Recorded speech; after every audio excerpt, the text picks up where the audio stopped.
Hello दोस्तों, कैसे हैं आप सभी लोग। आई होप आप सभी लोग मस्त बिंदास होंगे और अपने प्रिपरेशन में पहुंचा रहे होंगे।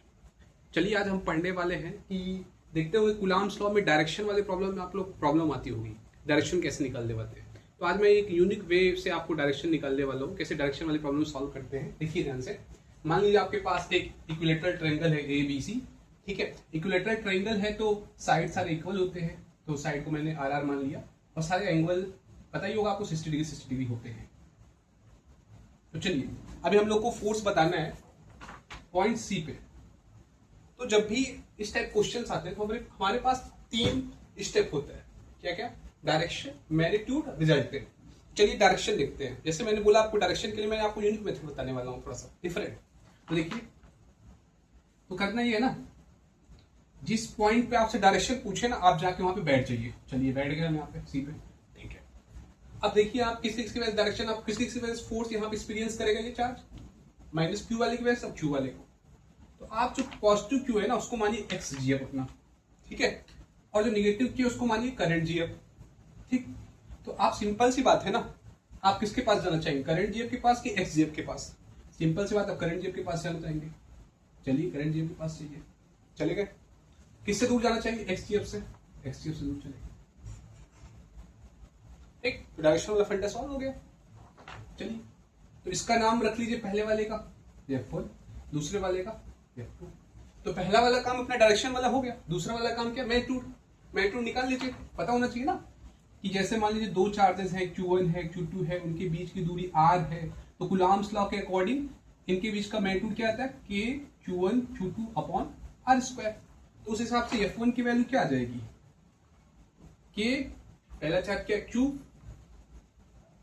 इंटू Q, दूरी कितना R, तो R²। ठीक है, तो यार K Q² अपॉन R², इसको मान लीजिए सपोज कर F मान लिया। ठीक है, और उस तरह मान लीजिए F2 निकाल लेते हैं हम।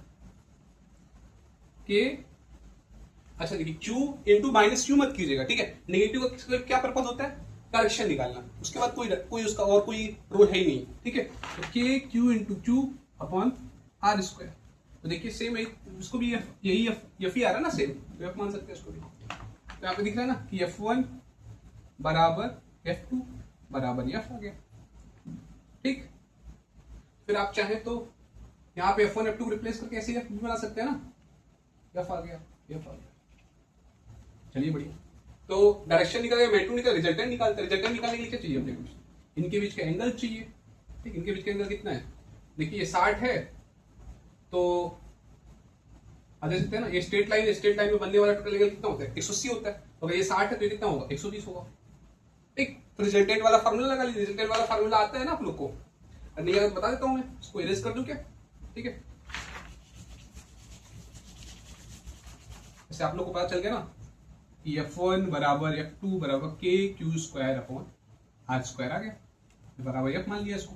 ठीक, रिजल्टेंट वाला अगर 2 वेक्टर है, मान लीजिए ऐसे जल्दी बता देता हूँ, 2 वेक्टर है, इसके मैग्नीट्यूड A है B है, इनके बीच एंगल थीटा है। तो रिजल्टेंट का फार्मूला क्या होता है, under root of A² plus B² plus 2AB cos theta, ये होता है रिजल्टेंट का फार्मूला। ठीक, तो फिर अगर रिजल्टेंट का फार्मूला लगाते हैं फटाफट इसमें, देखिए यहाँ पे A और B क्या है, A मान लीजिए F है, मानना ही क्या है, F ही है, AF है, BF है, एंगल कितना है 120 लेना है, 60 नहीं, ठीक है 120 है। फिर लगा दीजिए फटाफट।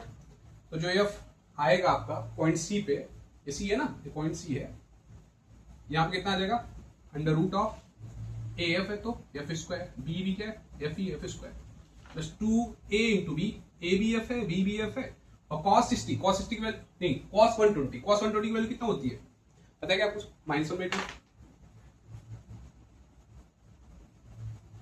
ठीक है, तो रख लीजिए आप फटाफट। तो क्या रहेगा, सॉल्व करके देखिए, F² प्लस F², 2 से 2 गया, माइनस F²।